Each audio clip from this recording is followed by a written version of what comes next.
But you bring up a good point. Yeah, it's archiving, dude. Like that. So the way that Chris Jericho got involved in our documentary. So Chris Jericho wrestled. Such a huge name, dude. Yeah, he wrestled. He wrestled in the. I call him, say, "Hey, Chris, are you busy?" he wrestled in the TV studio where I was learning, how to do stuff. But he was there like a couple years before I was. He was there in '93. I was there in '96, '97. So yeah, they had a wrestling TV show in a small studio, and it broadcasted all over. Not just the Bay Area, but it was like Northern California, parts of Colorado, Nevada. So it was a good little chunk for local wrestling, right? Is he from? No, so he's Canadian. He's from Canada. Oh, okay. Ontario, right? So Chris Jericho's father was dating someone in Palo Alto. I don't know how they met, whatever, but he's from Canada too. So he was in Palo Alto and he's flipping through channels and he saw Bay Area wrestling, and he knew Chris was wrestling. So he hits up his son. Is like, hey, there's a company over here that has TV if you want to come and see if you can talk to somebody. Sure enough, he flew himself from Canada to the Bay Area, found the school, and they kind of saw him like, yeah, okay. So they gave him 3 matches, and those 3 matches were his first ever televised matches. Like this is the first time he's on in the United States. Mae Young was commentating. Mae Young, if you guys know wrestling, Mae Young was a commentator in it. Crash Holly. Crash Holly was from that group when he had long hair. Yeah, he had long hair. Yeah. And and so Chris Jericho saw the trailer that we uploaded, hit us up on Twitter, and he's like, "Yo, I want to be a part of this." Like, it was crazy because he retweeted the trailer, and then we were talking in our group chat, and Paul Ponte was like, "You think we can get Jericho for this?" And I was like, "No way! He's Le Champion, former AEW World Champion. There's no way we can get Chris Jericho." And as soon as I hit send, Paul's like, "Dudes!"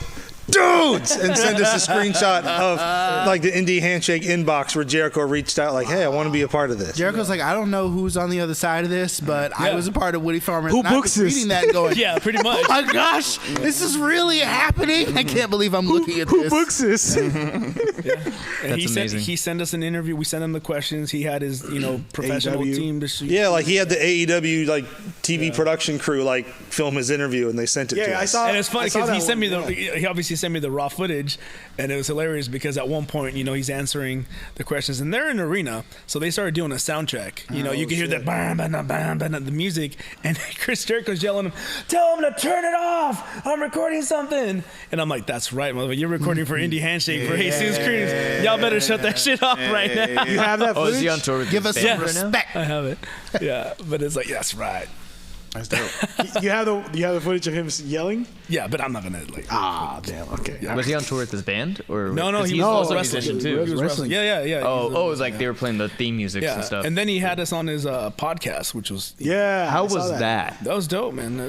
That's dope, super cool. I mean, it was like virtual and stuff, but it was just cool because he was just reminiscing about his time at that spot. Crazy. Yeah. You were there too, right? Yeah, I wasn't on the podcast because I didn't know shit about Bay Area wrestling. Of course, but we used my setup so that way they would sound great on Jericho's show. Yeah, nice. That's crazy, man. How did it feel? Were you nervous talking to him on his podcast? No. I mean, we knew what we were talking about, so it wasn't like, oh shit, I'm not. See one white wrestler, you've seen them all. No, But he's like, oh yeah, I've interviewed The Undertaker. I hung out with Shane Cody, all right? I know. Chris Jarrett, when you're like talking to him, you know what I mean? Yeah.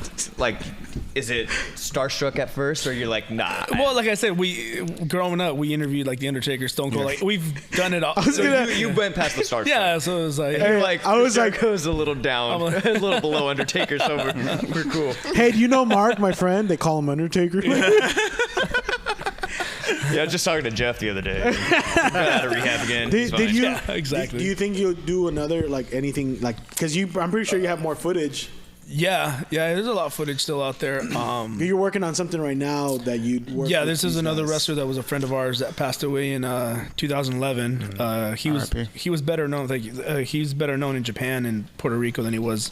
His name was Bison Smith. He wasn't really. You were there too. Yeah, I was filming that. Helped film that too. So yeah, that'll come out next month. And oh really? Yeah. You got a lot of projects coming. Yeah. And then he's also working. He's also working on on a script that's based on one of my skits, one of my jokes. We straight up, I stole one of his jokes. I admit it, I don't give a fuck. Thief. I'll put your name on there. Some writing credits. I feel honored. Premise by JD. Can we talk about it? I mean, because it's the joke about the satanic birria. Yeah, when they. What happens? He doesn't want to talk about it. What happens to a goat after it's been sacrificed? Like they don't use the meat for nothing. So what if they did use the meat? Yeah. You know, that's. What if they did? That's one of my old jokes. What would happen if someone ate a tainted satanic birria? I can see that. Yeah. That joke is in Unhealthy Comedian, streaming now on Roku. There we go. Is that the one that your friends told you sucked compared to today? Yeah. It was Tony Sparks told me. Yeah, you weren't that good back then, brother. I love Tony. I saw that you guys had Tony on here. That was dope. Yeah. I hit him up after I saw him. I was like, hey, bro, I watched your interview in the podcast. Like, oh, thank you, brother. That fool, it always sends me like a happy birthday or happy Father's Day or something. Yeah. That's cool. Tony's a real one. Cool. Yeah. Can you believe the Voice Party has had merch this whole time and we neglected to tell anybody? T-shirts, hoodies, bath mats, wall clocks, throw pillows, even mini skirts. We will throw our logo on absolutely anything. Click the link in the description below and pick you up some Voice Party merch today.